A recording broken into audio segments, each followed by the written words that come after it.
கடலூர் மாவட்டம் ஸ்ரீமுஷ்ணத்தில் இரவான்குடி கிராமத்தைச் சேர்ந்த தங்கராசு, அவரது மகன் தனராசு. இவர் கடந்த 30 ஆண்டுக்கு மேலாக மனைவி, குழந்தைகளை விட்டுச் சென்று கிடைக்கும் வேலைகளை செய்து வந்த நிலையில், கடந்த 5 ஆண்டு காலமாக ஸ்ரீமுஷ்ணம் பகுதியில் பிளாஸ்டிக் பொருள், பேப்பர் என பழைய பொருள்களை பொறுக்க வியாபாரம் செய்து வந்தார். இந்நிலையில் நேற்று முன்தினம் வழக்கம்போல் வியாபாரம் முடிந்த பின் தனராசு புதிய பேருந்து நிலையத்தில் இரவு நேரங்களில் உறங்குவது வழக்கம்.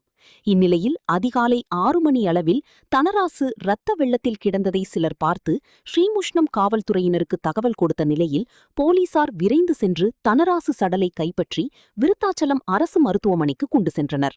இதனைத் தொடர்ந்து ஸ்ரீமுஷ்ணம் சப்தஸ்ரீ சேர்ந்த பட்டுசாமி மகன் பாலமுருகன், வயது 40, சற்று மனநலம் பாதிக்கப்பட்டவர் டீ குடிப்பதற்காக வந்தபொழுது தனராசு கொழஞ்சி என்ற பெண்ணிடம் பேசிக் கொண்டிருந்த நிலையில் இருவருக்கும் வாக்குவாதம் ஏற்பட்டது.